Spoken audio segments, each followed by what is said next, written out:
श्रीमात्रे नमः। गुरवे सर्वलोकानां विषजे भवरोगिणां निधये सर्वविद्यानां दक्षिणामूर्तये नमः। वसुदेवसुतं देवं कंसचाणूरमर्दनं देवकी परमानन्दं कृष्णं वन्दे जगद्गुरुं सद्गुरुकुलदेवताभ्यो नमः। ప్రతి ఒక్కరు కూడా మీ యొక్క గురువులను, మీకు విద్య నేర్పిన గురు, మీ యొక్క ఉద్యోగంలో గురు, మీకు వ్యాపారంలో గురు, మీ ఇంటి గురువులు, జగద్గురువులందరినీ కూడాను ప్రార్థన చేసుకోండి. ఈ నెల మనం చెప్పకపోయే ఈ యొక్క జాతక ఫలితమంతా కూడాను గురుగ్రహ స్థాన చలనం, దాన్ని గురు పెయర్చి అంటారు. రానున్న మే 1, 2024 నాడు క్రోధినామ సంవత్సర చైత్రమాసం కృష్ణపక్షం శ్రవణ నక్షత్ర బహుళపక్ష అష్టమి మధ్యాహ్నం 1 గంటకు మేషరాశి నుండి వృషభ రాశికి మారుతున్నారు బృహస్పతి. ఈ యొక్క బృహస్పతి యొక్క అనుగ్రహంతో ఈ 12 రాశుల వారికి, ద్వాదశ రాశుల వారికి ఈ సంవత్సరం ఎలా ఉండబోతుందని ఒక్కొక్క రాశిగా మనం తెలుసుకోబోతున్నాం. ప్రపంచంలో అన్ని ప్రదేశాల్లో నివసించే తులారాశి మిత్రులారా, మీకు ఈ గురు భగవానుడు గురు పేర్చి స్థాన మార్పిడి ఎలా ఉండబోతుందనంటే, శుక్రుని రాశినాథుడుగా పొందిన తులారాశి మిత్రులారా, ఈ యొక్క సంవత్సరం మీకు గ్రహస్థానం సప్తమ స్థానం నుండి అష్టమ ఆయుష్ స్థానానికి మారుతున్నారు. విరయస్థానమునకు, ధనవాక్కు స్థానమునకు, సుఖస్థానమునకు చూస్తున్నారు. ఈ గురు పేర్చి గురు స్థాన మార్పిడి మీకు సమాజంలో ఉన్నతమైనటువంటి స్నేహాన్ని, గౌరవాన్ని, విజయాన్ని అందిస్తుంది. కుటుంబంలో సంతోషం ఉంటుంది. మిమ్మల్ని తప్పుగా అర్థం చేసుకున్న స్నేహితులు, బంధువులు తమ తమ మనసు మార్చుకుని మళ్ళీ స్నేహపూర్వకంగా మెలగడం జరుగుతుంది. మీరు కష్టమైన పనులు సులభంగా పూర్తి చేస్తారు. మీ రుణాలన్నీ కూడా సకాలంలో చెల్లిస్తారు. మీరు మీ వ్యాపార రహస్యాలను ఇతరులతో మాట్లాడకండి.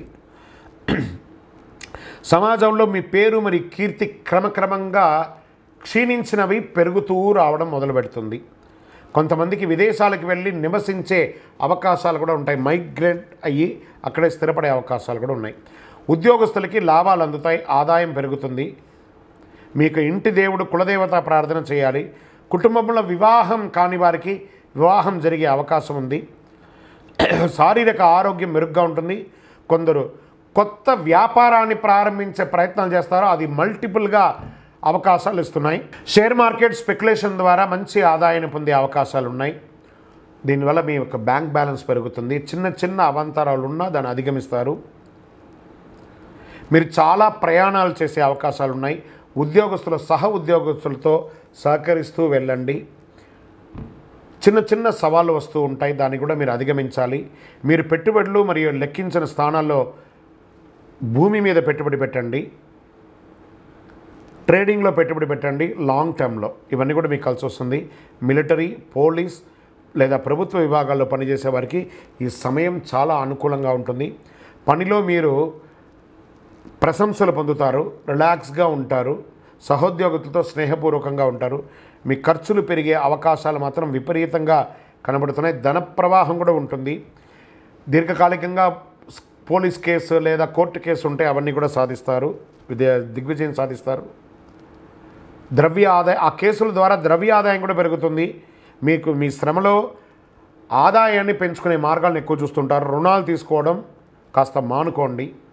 స్థిరాస్తి ద్వారా ఆదాయం పొందుతారు.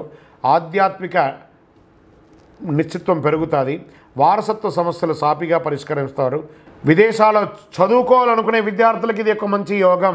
మంచి యూనివర్సిటీలో మీకు అవకాశాలు వస్తాయి. మీలో కొందరికి విదేశాల్లో స్థిరపడాలని కోరిక చూస్తారా, ఇది మంచి సమయం. ఏ రంగాన్ని ఎంచుకున్నా ఆ రంగం వారికి యోగం అండి. కాస్త వెన్నుగాయాలు, పగుళ్ళు వచ్చే అవకాశాలు ఉన్నాయి, కాస్త జాగ్రత్త పడండి. నరాలకు సంబంధించిన చిన్న చిన్న ఏది ఉంటుంది, డాక్టర్ని సంప్రదించండి. నిరుపేదలకు ప్రతి నెల ఒక్కసారైనా గురువారం నాడు మిఠాయి తినిపించండి, లేదా ఆకలిగా ఉన్న వారికి కాస్త కిరాణా కొనివ్వండి. గురువారం నాడు ప్రతి నెల ఒక గురువారం నాడు దేవాలయాన్ని దర్శనం చేసుకోండి. మీ పరిసర ప్రాంతాల్లో ఉన్న దేవాలయానికి మే 1వ తారీఖున వెళ్ళి దర్శనం చేసుకోండి. మీ వయసు ఎంత ఉందో అన్ని దీపాలు వెలిగించండి, శనగలతో మాల వేయండి. వారి వారి జాతకంలో ఉన్నటువంటి దశాబుద్ధుల గ్రహాల ద్వారానే జాతకం మారుతుంది అని కూడా చెప్పడం జరుగుతుంది. ఓకే, ఈ గురు భగవానుడు అంటే ఎవరు? అసలు మనకు ఒక బయోడేటా ఉంటుంది కదా, నేను సో నా పేరు ఇది, నా గోత్రం ఇది, నా ఇల్లు ఇది, నేను ఇంత చదువుకున్నానని. ఈ గురువు ఎవరు? ఆయనకి సొంత ఇల్లు ఏది? ధనుస్సు, మీనరాశి ఆయనకి సొంత ఇల్లు. ఉచ్చరాశి ఎవరు? కర్కాటక రాశి. నీచరాశి ఎవరు? మకర రాశి. ఆయనకి ఇష్టమైనటువంటి దిశ ఏది? ఉత్తర దిశ. అతిదేవత ఎవరు? బ్రహ్మ. బృహస్పతి గురుని యొక్క రంగు ఏది? పసుపు. ఆయన ప్రయాణం చేసే వాహనం ఏది? ఏనుగు. ఆయనకి ఉపయోగించే ధాన్యాలేంటి? శనగలు. ఆయనకి ఇచ్చే పుష్పాలేంటి? రోజ్బెర్రీ అంటారు. వస్త్రం పసుపు రంగు వస్త్రం వారికి ఇష్టం. వారు ధరించే రత్నం ఏంటి?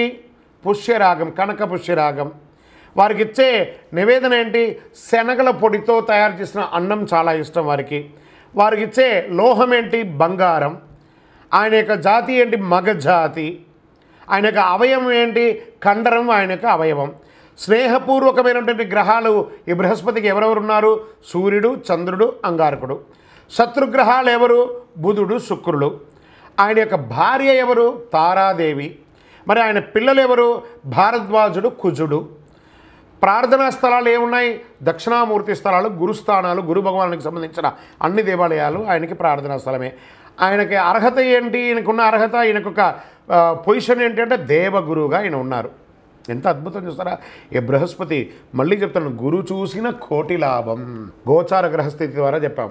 మీ యొక్క సంపూర్ణ జాతకం తెలుసుకోవాలంటే మీ పరిసర ప్రాంతాల్లో ఉన్న సద్గురువుని సంప్రదించి మీ యొక్క జాతకాన్ని తెలుసుకోండి. లేదా మా ద్వారా తెలుసుకోవాలనుకున్నారా?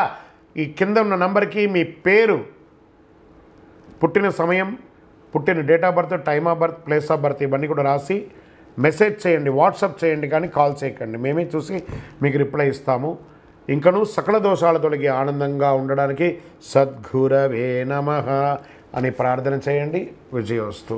ఇంకను ఈ ద్వాదశ రాశుల ద్వారా ఈ గురు పేర్చి చూస్తున్నటువంటి ప్రేక్షక మిత్రులందరికీ కూడా, మా టీవీని ఆదరిస్తున్నటువంటి, ఇప్పటి వరకు మా ఛానల్ని ఆదర్శిస్తున్న ప్రతి ఒక్కరికి పేరు పేరున శుభాకాంక్షలు. రానున్న రోజుల్లో ఇంకా మంచి మంచి కార్యక్రమాలు ఇస్తాం. మీరు మా యొక్క ఛానల్ కార్యక్రమాలన్నీ చూస్తున్నారు, మాకు కనబడుతుంది ఎంతమంది వ్యూవర్స్ ఉన్నారో. కానీ సబ్స్క్రైబ్ అండ్ గంట గుర్తుని కాస్త గుర్తుకు తెచ్చుకోండి, అలా క్లిక్ చేయండి. ఇంకా ఎన్నో కార్యక్రమాల్ని నేను మీకు అందించడానికి సిద్ధంగా ఉన్నాం. మీరందరూ కూడాను, ఈ యొక్క ద్వాదశ రాశుల్లో ఉన్నటువంటి అందరూ కూడాను, ఈ ప్రపంచమంతా కూడా ఈ గురు పేర్చి ద్వారా ఆయురారోగ్య ఐశ్వర్య భోగభాగ్యాలతో ఉండాలని అఖిలాండ కోటి బ్రహ్మాండ నాయకుడు శ్రీ ధర్మశాస్త్ర అయ్యప్ప స్వామి వారిని ప్రార్థిస్తున్నాం.